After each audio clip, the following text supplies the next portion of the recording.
Welcome to the night sky over Normandy. June 5th, 1944. The darkness stretched like a velvet shroud pierced by distant flares and the low hum of gliders. Shadows descended from the heavens, paratroopers slicing through the air, landing where no one expected. A frozen ballet of fear and precision, each man carrying the weight of orders, training, and the fate of a nation. The wind tore at parachutes, metal clashed against wood and earth, and somewhere a rifle cracked in the distance. The night was alive, and already it had begun. June 1944. Normandy lay shrouded in mist. Hedgerows twisted across fields, orchards shivered under the moonlight, and the distant rumble of engines hinted at the storm to come. German paratroopers of the 6th Fallschirmjäger Regiment moved through the dark with rigid discipline, eyes scanning shadows, hands gripping rifles. Below them, the villages slept in deceptive calm. Artillery flares traced the horizon, lighting glimpses of silent streets and forests that would soon erupt. The air was electric, thick with anticipation, and every second stretched as the first men hit the ground. Before we begin, leave a comment where you're watching from and the exact time you're listening. Share what it feels like to hear history unfold, to witness the moment before chaos erupted. Imagine the silence of a sleeping countryside, the sudden intrusion of soldiers from the sky, the tension, the fear, the anticipation. Each comment becomes part of this story. Your echo in the night of Normandy, June 6th, 1944. The first light of dawn barely touched the horizon, yet the air was thick with tension. Normandy's rolling fields stretched endlessly, hedgerows like jagged teeth separating orchards and pastures. A low mist hugged the ground, curling around the edges of villages, concealing both the living and the dead. The silence was almost unnatural, broken only by the distant rumble of engines and the occasional crackle of radio static. The land waited indifferent for the storm descending from the sky. The beaches 20 miles to the north were already a tableau of chaos. Landing craft clattered through the surf, troops braced behind steel plating, yet the real intrusion was above. German paratroopers dropped from the darkened clouds, gliders groaning canopies twisting in the wind. Each descent a calculated gamble, each landing a potential death sentence. The 6th Fallschirmjäger Regiment carried not only rifles and grenades, but also the weight of strategy, the expectation of delaying Allied forces before they could secure the coast. Every field, every orchard, every clump of trees became a potential ambush site. Fog rolled in thicker swallowing sound and depth alike. The air smelled of wet earth and gun oil, of tension and impending fire. The locals, few who were awake, only saw shadows flit across the horizon, imagining birds or beasts. None could know that men were falling from the heavens, tethered to canvas and steel. Reality and legend intertwined here, as folklore would later remember ghosts of the night descending unseen, unstoppable. The German command had positioned their forces with meticulous care. Maps spread across tables in dimly lit barns, fingers tracing lines from drop zones to villages over rivers through hedgerows. Each plan precise, each order rehearsed, yet reality seldom obeyed ink. Wind gusts altered trajectories. Radios crackled with static. Men misjudged distances. The terrain itself seemed to conspire against both sides. Trees snagged parachutes, orchards slowed movement, and rivers became obstacles that could no longer be ignored. From the Allied perspective, intelligence briefings recorded gliders approaching C-47s, unloading troops, yet the fog made confirmation impossible. Observers noted parachutes silhouetted against the first pink light of dawn, moving like spectral shapes over fields. Officers wrote in dispatches that men reported hearing whispers in the wind, rumors that German paratroopers were already entrenched along hedgerows they had not yet reached. Soldiers murmured of shadows moving without sound. The line between reality and fear became blurred. On the ground, Normandy's villages were ghostly. Chimneys puffed smoke, but few inhabitants dared emerge. The orchards gnarled, and ancient, concealed men ready to strike. German troops dropped silently, rifles at the ready, calculating every step. Folklore would later describe them as phantoms capable of vanishing and reappearing. Their presence felt more than seen. Yet behind the legend were facts. 200 paratroopers deployed in scattered drop zones, each assigned to disrupt supply lines, seize key bridges, and delay the advancing Allies. The terrain itself dictated the pace of battle. Bocage hedgerows, centuries old, thick with roots and brambles, slowed movement, provided cover, and created natural choke points. American engineers noted that the hedgerows were as deadly as any artillery. Maps recorded distances in meters, elevations in feet, yet none of the measurements could convey the claustrophobic tension of moving through a maze of thorns, mud, and uncertainty. Each corner, each turn could conceal a rifle barrel, a grenade, a life hanging by a thread. Noise and light became part of the calculus. The first flares illuminated the fog, casting long shadows that twisted like demons. Engines from gliders groaned, punctuated by the distant thump of naval guns and the crackle of small arms fire. The humans within this landscape became part of the environment, indistinguishable from the trees, the mist, the earth itself. Every footstep was calculated, every breath measured, every heartbeat counted. Meanwhile, German command recorded movements meticulously. Logs from the regiment detailed drop times, casualties during descent, and immediate regrouping orders. Radio transmissions captured fragmented sentences. Drop zone Delta compromised. Hold the crossroads. Reinforce the orchard. Each clipped phrase carrying life or death consequences. These records would later corroborate eyewitness accounts, bridging the gap between legend and fact. As the sun slowly rose, the fog began to lift, revealing the first tangible traces of what had transpired overnight. Broken branches, tangled parachutes, the unmistakable imprint of boots in mud. Villagers cautiously emerged, eyes wide, whispers exchanged. The ghosts of the night, some said. They came from the sky. Yet behind every whispered legend lay a man, a regiment, a plan executed with terrifying precision.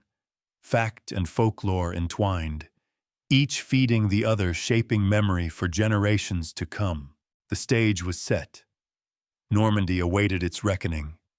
Every field, every tree, every riverbank became a part of the canvas on which human courage, error, and fate would be painted. German paratroopers braced. Allied scouts observed. The land itself seemed to hold its breath. This was more than geography. It was a battlefield, alive, sensing, responding.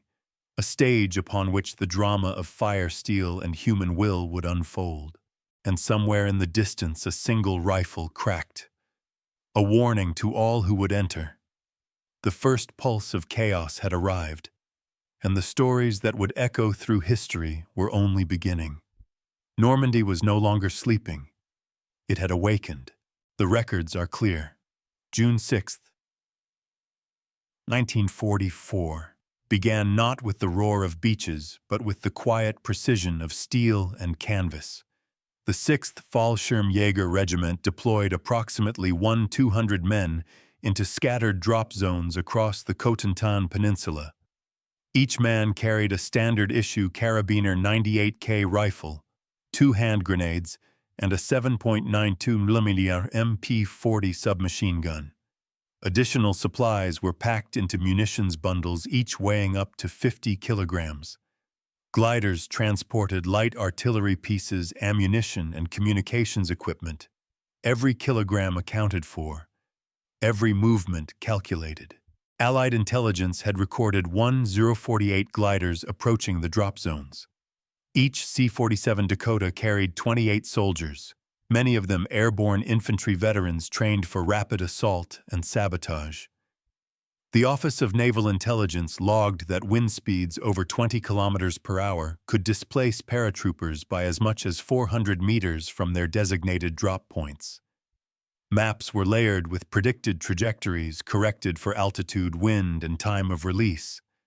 Yet the human element, as always, defied calculation. A single misjudged wind gust could scatter squads across orchards and rivers. Eyewitness accounts from both sides noted the first landings. Parachutes snagged in trees. Men swung helplessly, rifles tangled against canvas. Corporal Hans Weber of the 6th Fallschirmjäger reportedly shouted orders to regroup, though much of his squad landed beyond sight. Simultaneously, gliders carrying 75mm pack howitzers touched down in fields that had been carefully reconnoitered. Engineers immediately disassembled the artillery for rapid deployment. The math of war numbers, weight, and timing was as crucial as courage. Every second delayed the regiment's objectives. The terrain itself became part of the factual landscape. Hedgerows, centuries old, measuring up to 3 meters high, slowed movement. Aerial reconnaissance had underestimated their density. Soldiers moved like shadows through these natural barricades, sometimes colliding with unseen branches. Mud wet from recent rains claimed boots and packs alike. Engineers noted that clearing a single hedgerow could take 30 minutes under fire. The time lost was measured against the imperative of halting the Allied advance. Communication was a mixture of high-tech and improvisation. Field radios with a 5-kilometer range relayed fractured messages. Coded phrases like Delta compromised and Orchard secure flickered through static. Runners carried orders on foot across open fields, dodging machine gun fire. The regiment's chain of command relied as much on training as on trust. Fact and folklore merged here. Soldiers later recounted hearing whispers in the hedgerows, believing they were unseen eyes of fate. Yet the facts remained: every misstep, every delay, every radio crackle could cost lives. German paratroopers' objectives were precise: seize crossroads, disrupt supply lines, delay American armored units. Reconnaissance reports listed bridges to destroy, farms to occupy, and small villages to control. Each objective was assigned by coordinates. Yet reports indicated that only 70% of the troops landed within 500 meters of their assigned zones. Deviations were accounted for in post-action reports. The folklore would speak of phantoms in the fields, yet the factual record showed fractured units, improvisation under fire, and extraordinary adaptability. Naval gunfire contributed to the chaos. Battleships offshore fired ranging shots across designated kill zones.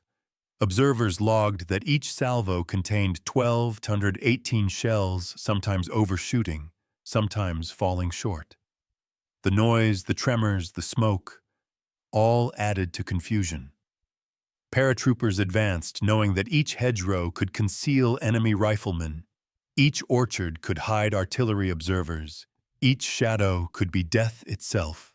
Factual detail, number of shells, rate of fire, weight of ordnance became the canvas for human courage. The regiment's own casualty logs reveal the cost.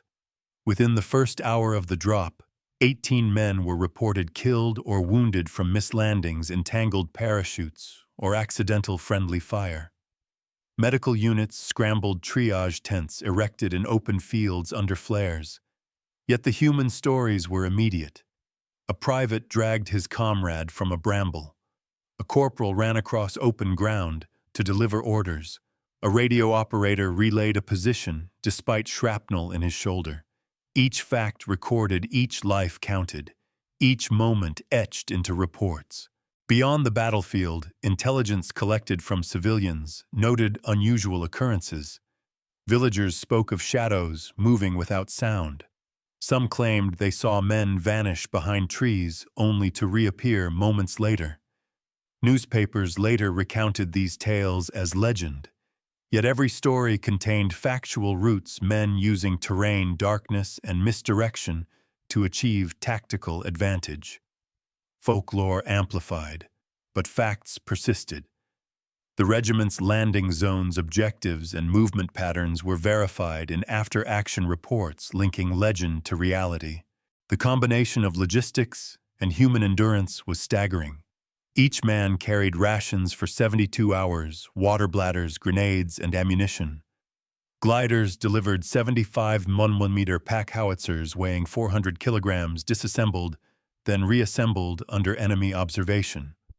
Calculations in post-action reports noted that a single artillery piece could be operational within 12 minutes of landing, yet only if terrain, manpower, and safety aligned.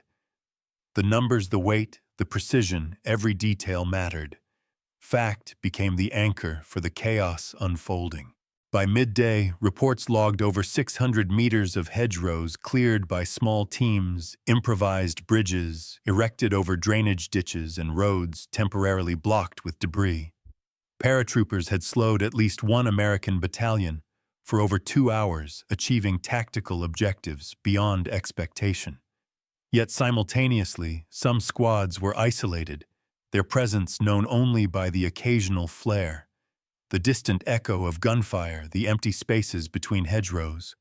Legend would remember phantoms in the mist. Fact would confirm the effectiveness of dispersed paratrooper tactics.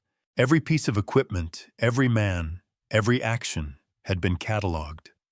Post-war archives contained detailed maps, photographs and logs, glider numbers, parachute counts, artillery placements, casualty figures, and reports on enemy engagement.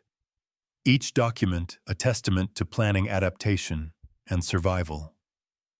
Yet the human imagination turned these facts into myth, speaking of shadowy figures descending like specters haunting the fields of Normandy. Fact and folklore intertwined. One could not exist without acknowledging the other. By the end of the first day, the 6th Fallschirmjäger Regiment had achieved partial objectives. Bridges destroyed, roads delayed, enemy units disrupted.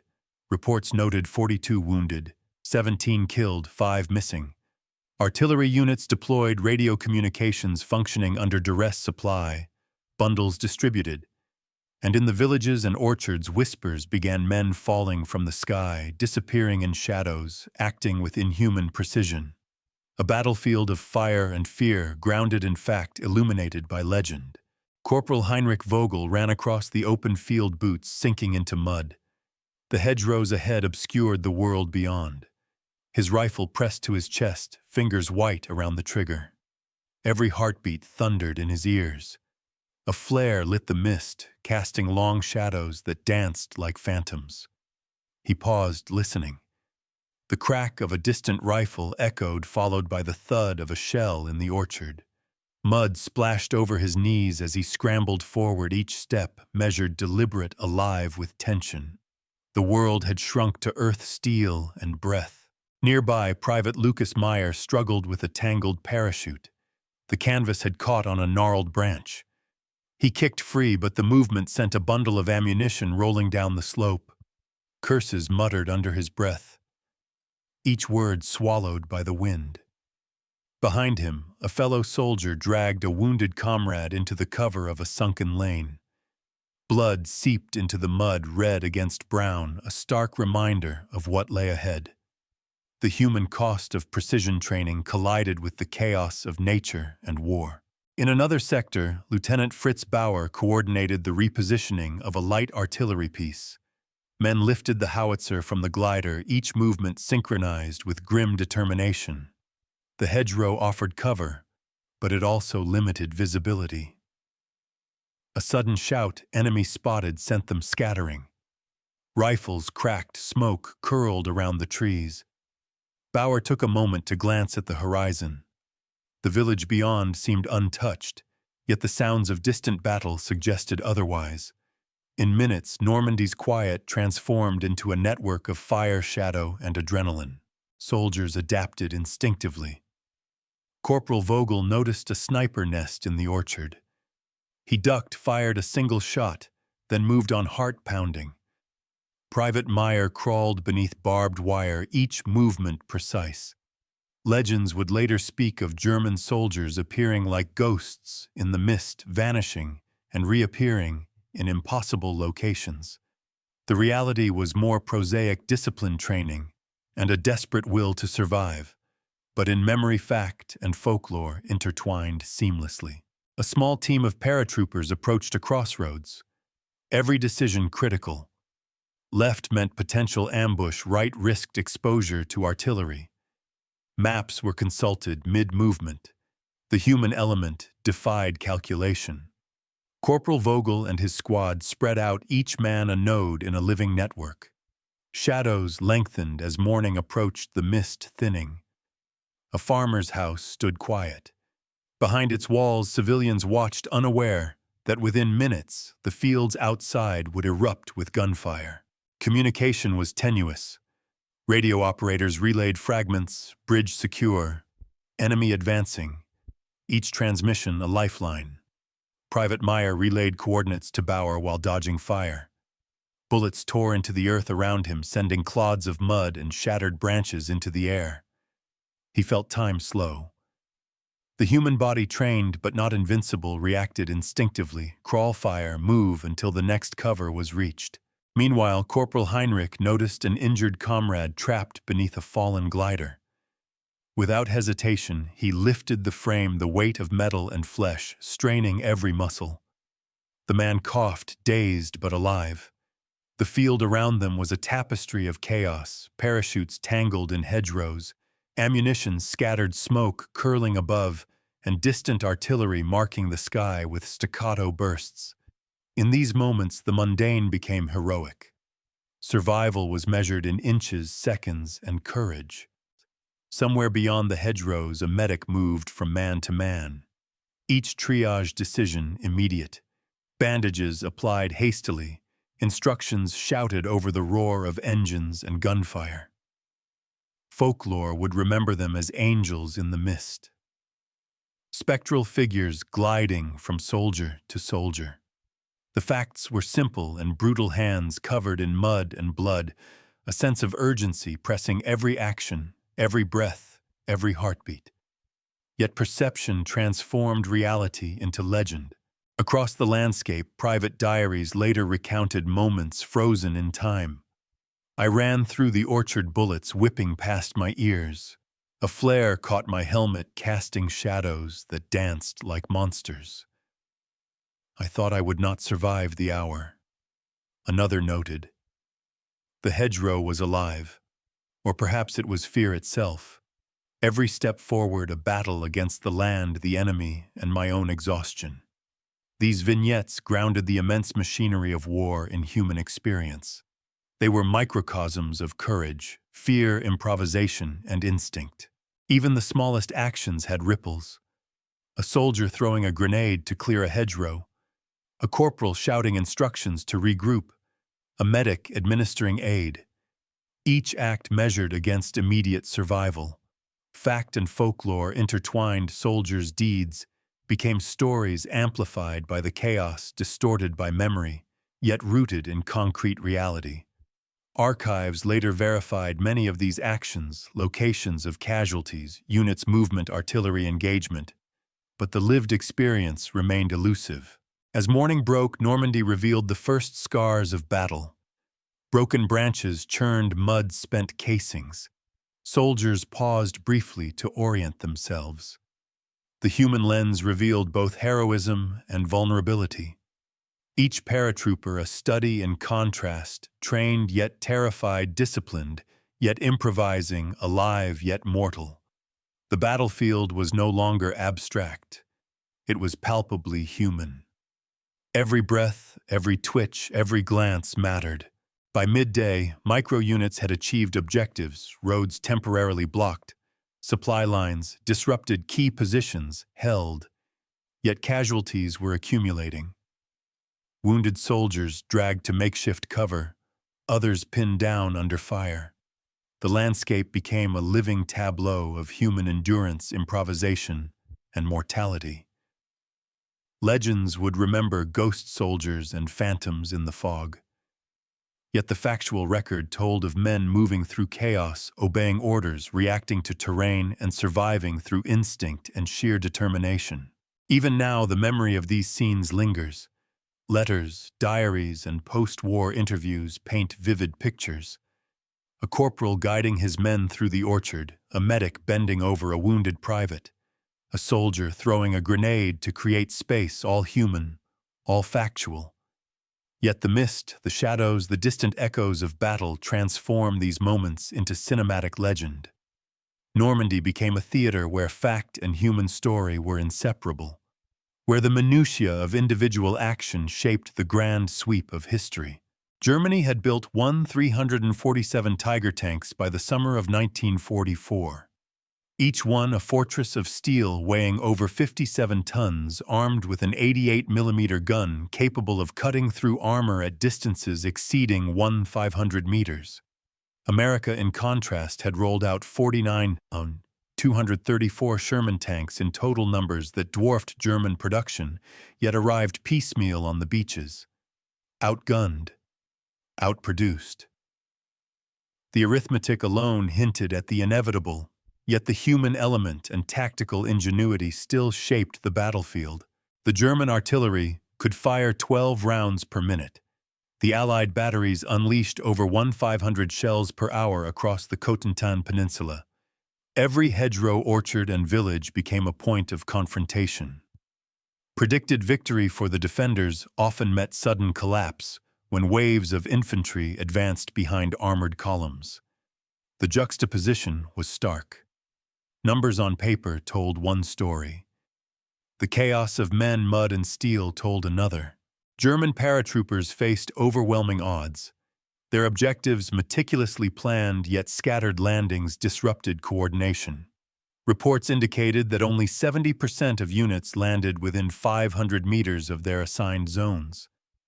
Hedgerows slowed movement, rivers barred access, and open fields became kill zones. Small teams improvised under fire, bridging the gap between plan and reality. The myth of phantoms in the mist was born here. Shadows moving with apparent prescience. Yet each movement was calculated, every decision grounded in tactical necessity. Allied forces deployed infantry at a ratio of roughly 4-to-1. For every German paratrooper, 4 soldiers moved forward. Numbers alone would have sufficed to overwhelm most positions. Yet terrain, fog, and surprise created pockets of resistance. Hedgerows became force multipliers. Orchards, natural obstacles, turned tactical advantages. The contrasts were immediate. Predicted annihilation became measured attrition. The human element intervened. In the skies, gliders delivered 75mm howitzers and additional infantry, each landing exacting a toll. Some gliders overshot. Soldiers disembarked into marshes, trenches, and under fire. The fact was simple: Germany lacked sufficient air support to counteract the Allies' combined arms approach. The folklore amplified this. Soldiers spoke of ghosts dropping from clouds, yet the facts showed discipline, training, and improvisation in action. Numbers and myth intertwined. Communication failures compounded the disparity. Radios limited in range, static-filled, frequently lost. Runners carried messages under fire, often crossing open fields. One misdelivered message could isolate an entire unit. Archives record dozens of such incidents. Letters from surviving paratroopers describe tense minutes of waiting, uncertainty, and improvisation. The battlefield became a living study, in contrast: planned precision versus chaotic execution. Expected victory versus sudden collapse. The mathematical disparity extended to artillery and logistics. Germany could supply 12 rounds per minute per battery. Americans deployed batteries capable of sustaining over 1,500 rounds per hour across multiple sectors. Ammunition, food, water, medical supplies, all stretched thin for defenders. Every hedgerow held a story: men rationing rounds, improvising barricades, and exploiting terrain. The folklore imagined heroes moving like shadows. Reality was grim, detailed, and human. German infantry numbered roughly 1,200 in the drop zones. Allied infantry opposing them exceeded 4,500 across contiguous sectors. Yet despite the numerical disadvantage, paratroopers delayed movements, disrupted supply lines, and inflicted measurable casualties. After-action reports confirm that small units achieved objectives beyond expectation. Myths exaggerated their inhuman skill. Facts recorded extraordinary adaptability and resilience under fire. Bridges became strategic focal points. For each bridge, engineers documented preparations, explosives, and demolition plans. German soldiers defended these spans with precision, 50 men against 200 advancing Americans. The ratio of forces was stark, overwhelmed yet determined. Artillery shells arced overhead. Hedgerows provided cover and concealment. The interplay of fact and legend shaped memory. Men claimed ghosts in the orchard held bridges that should have fallen. Archives confirm some held, some destroyed. The line between reality and myth blurred. Casualty reports illustrate the contrast. German losses numbered dozens per sector in the opening hours. American losses exceeded 100, yet momentum favored the Allies. Numbers alone do not convey the human drama. Paratroopers maneuvered through fields of fire, saving comrades, redirecting supplies, improvising under duress. Each action small in scale but monumental in impact. Fact grounded these tales. Folklore elevated them. By mid-morning, the battlefield displayed duality: numbers and chaos, prediction and improvisation, expectation and reality. German positions had delayed the Allied advance, yet could not stop it. Hedgerows, orchards, and villages became measures of resistance. Each terrain featured a multiplier of human ingenuity. The Americans advanced steadily, often surprised by pockets of well-trained paratroopers. Contrast framed the narrative: outgunned, outnumbered, yet never entirely overcome. Even equipment reflected disparity. Tiger tanks versus Shermans, MP-40s versus Browning, automatic rifles, grenades versus bazookas. Each encounter balanced not just by firepower, but by terrain morale and split-second decisions. The battlefield became a test of adaptability. Every soldier a microcosm of tension between myth and fact, between hope and survival. Archives corroborate dozens of micro-engagements. Bridges defended crossroads, held small villages contested, yet the larger sweep was clear. Allied numbers, production, and coordination gradually overwhelmed defensive positions. Yet folklore immortalized paratroopers' deeds: phantoms in orchards, shadows in mist, impossible rescues. Each story rooted in fact, amplified by memory, lending Normandy its reputation as a battlefield of fire, both literal and psychological. By noon, the contrast was unmistakable. Numerical superiority versus tactical ingenuity. Predicted victory versus local delay. Outgunned versus adaptive. Every hedgerow, orchard, and village documented in maps, logs, and photographs. Yet the human experience, fear, courage, improvisation remained intangible. The fog of war, the shadows of legend, and the weight of fact all coalesced into the story that would echo across decades. Normandy had become a crucible of contrast, of escalation, of human will against overwhelming odds. By late afternoon, the tide of battle had shifted. Normandy's fields, once serene under morning mist, now bore the scars of steel and fire. German paratroopers, disciplined and determined, had delayed the Allied advance, yet the weight of numbers, artillery, and coordination pressed inexorably forward. Reports logged that several key crossroads had fallen: bridges, seized villages, occupied supply lines, reopened. Each loss marked the turning point of hours. The math of war was undeniable, yet the human experience remained vivid in every observation, every heartbeat, every whispered prayer. Albert Speer later wrote, "We were fighting an industrial nation, not an army. a realization that crystallized as the afternoon sun illuminated the battered orchards and hedgerows. Tiger tanks, formidable though they were, could not offset the sheer scale of Allied armored columns. Outgunned, outnumbered, outproduced. The contrast was stark. Predicted victory for German forces met the harsh arithmetic of total war. Reports documented 17 killed, 42 wounded, and 5 missing among paratrooper units in the first 12 hours. Yet their impact on the battlefield was disproportionate. Delaying advances, disrupting communications, creating pockets of resistance. Paratroopers who survived the initial drops had accomplished feats that would enter folklore.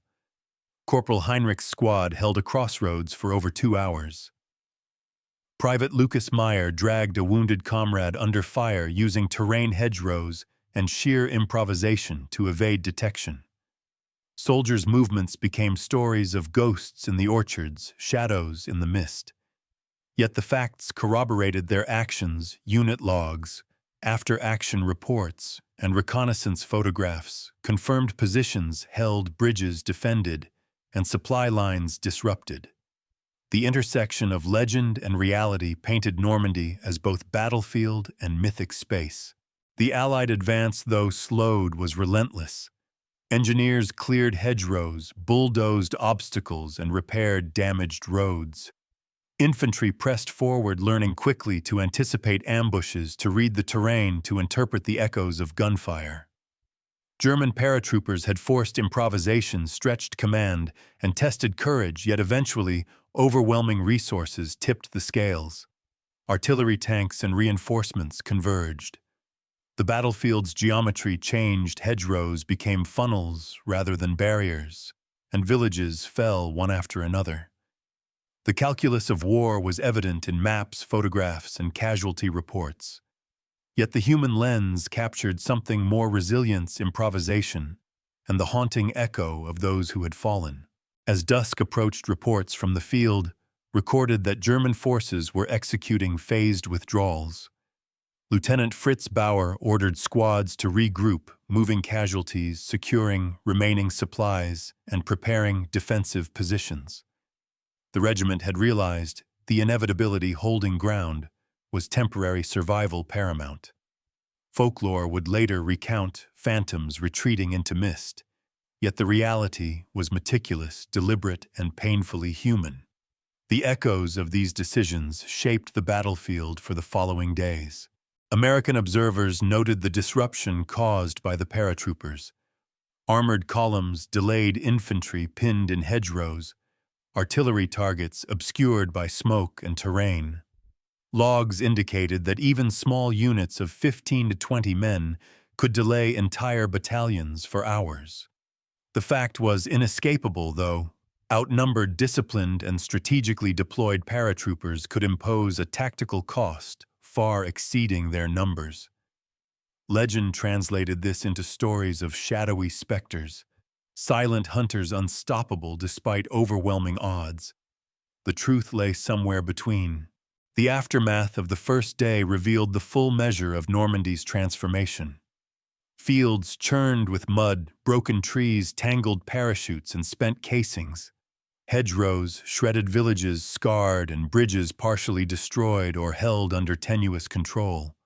Archival photographs, maps, and official reports documented positions, movements, and losses. Bridges held for hours, crossroads, seized roads temporarily blocked. These facts gave structure to a chaotic tableau. Folklore provided color, the men as ghosts, the orchards alive with whispers, the shadows moving with uncanny precision. Medical units continued their relentless work. Field hospitals set up behind hedgerows treated dozens of wounded under intermittent fire. Medics, often overlooked in the rush of narrative, performed acts of courage that would enter legend, dragging men from burning gliders, stopping hemorrhages in the open, improvising splints from fallen branches. Letters later described the exhaustion, the adrenaline, and the disbelief, each action rooted in reality yet amplified into myth. The battlefield became a crucible where fact and human endurance intertwined. By evening, command reports noted the cumulative effect German paratroopers had slowed the Allied timetable, inflicted measurable casualties, and bought hours of strategic advantage. Yet the tide was irreversible. Supplies, artillery, and fresh units tipped the balance. The first wave of assaults had succeeded in creating disruption, but at the cost of human attrition.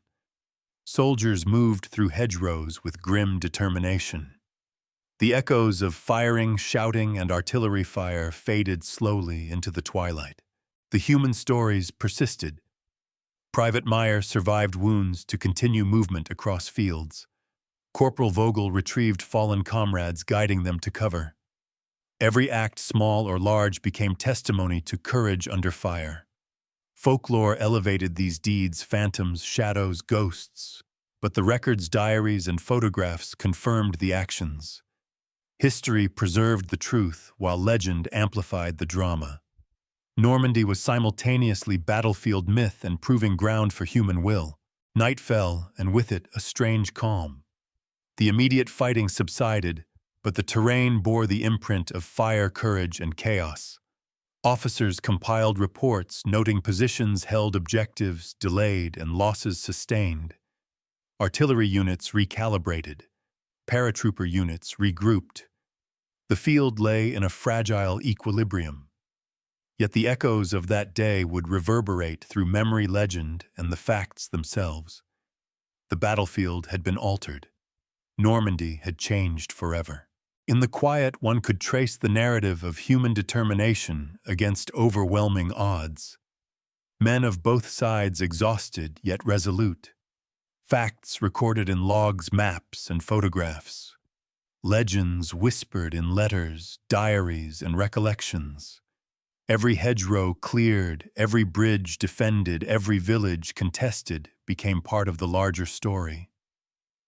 The payoff was clear. The Allied advance had been slowed, yet the courage and ingenuity of paratroopers were immortalized. A battlefield transformed into a story of fire, shadow, and enduring human will. Some lessons were written in smoke and steel, others in silence. The fields of Normandy, once verdant and peaceful, now bore the memory of fire, courage, and human endurance. Hedgerows stood scarred, orchards, twisted bridges destroyed or held. Every footprint, every shell crater, every tangled parachute told a story. A story of men descending from the night sky of fear, met with resolve of strategy, colliding with chaos. The echoes lingered, in mud, in stone, in memory. Civilians who survived the bombardments later spoke of shadows moving without sound. Children remembered flares cutting through the mist. Elders recounted men appearing like ghosts, vanishing into hedgerows, only to reappear at another crossroads. Folklore transformed fact into legend, yet the facts remained. Logs after action reports, photographs. They corroborated every move, every defense, every loss. The human experience, amplified by imagination, became the lifeblood of memory. The paratroopers' courage left marks beyond the battlefield. Corporal Vogel, Private Meyer, Lieutenant Bauer, names recorded in diaries and letters etched into the consciousness of both friend and foe. Every decision, every improvisation, every act of saving a comrade became a fragment of collective memory. Historians would later cross-reference maps, casualty logs, and testimonies. The battlefield, once tangible, became temporal, shifting between concrete fact and the mythic. Even the smallest actions resonated. A medic dragging a wounded soldier beneath a hedge, a private hurling a grenade to secure a lane. Each act multiplied through the fog of war. Each ripple affected units far beyond immediate sight. Legend immortalized them, phantoms of the orchards, shadows of the hedgerows. Reality confirmed them, men navigating chaos, improvising survival, and holding ground against overwhelming odds. The interplay of fact and folklore gave Normandy a story beyond statistics. The terrain itself remembered. Hedgerows torn and trampled, orchards marked with spent rounds, earth churned and scorched. Rivers and drainage ditches traced the paths of both advance and retreat. Maps later reconstructed these movements. Artillery positions, glider landings, parachute drop zones. The landscape bore witness silently unchanging. Yet in memory the land spoke, whispered the echoes of men of decisions of courage. Allied and German forces alike left their imprint. Tanks, rifles, and artillery, engineers, medics, infantry, every person, weapon, and structure contributed to the narrative. The facts recorded hours, numbers, positions. Yet the human experience gave it soul, fear, courage, exhaustion, ingenuity. Folklore emerged naturally from observation. Stories told in letters, diaries, and oral histories. Shadows in the mist, phantoms in orchards. The myths carried weight equal to facts. Historians would later piece together movements, strategies, and outcomes. Casualty figures, reinforcements, captured positions. Yet when reading diaries, letters, and memoirs, one found rhythm, tension, suspense. The human pulse became measurable yet ineffable. Normandy's battlefield was simultaneously a ledger of numbers and a canvas of memory. Fact and legend entwined in a tapestry of experience. And beyond the human and the factual, the lessons lingered. Military strategists would study the disruption caused by paratroopers, the effectiveness of terrain, and the improvisation under fire. Folklore influenced training imagination and anticipation. The battlefield became both literal and symbolic, a place where human will shaped outcomes, yet where memory reshaped reality. Echoes of courage, improvisation, and resilience reverberated across decades. Time moved forward. Normandy healed. Yet every hedgerow scar, every orchard remnant, every bridge and ruin carried whispers, echoes of those who fell, those who survived, and those who bore witness. Visitors walking the fields today feel it, a hush in the air, a weight in the soil, the past pressing through the present, a reminder that battles are more than maps, numbers, or dates. They are human stories, stories that continue to echo. And so the narrative closes, yet does not end. What if the paratroopers had landed elsewhere? What if the tides of strategy had shifted? What if chance weather or misstep had rewritten history? The echoes of possibility linger. Normandy remains a canvas of shadow and light, of fact and legend. Each visitor, each reader, each listener becomes part of the continuum. The story continues in thought, in memory, in reflection. Some lessons were preserved in archives, others in letters, photographs, oral histories. Yet the most enduring reside in imagination. The interplay of courage, chaos, and calculation. The tension between what was expected and what occurred. The haunting presence of human will against the machinery of war. Normandy is at once a battlefield, a testament, a legend, and an echo that never fully fades. As night falls across these fields once more, the whispers return. The mist rises from the soil. Hedgerows cast shadows that seem alive.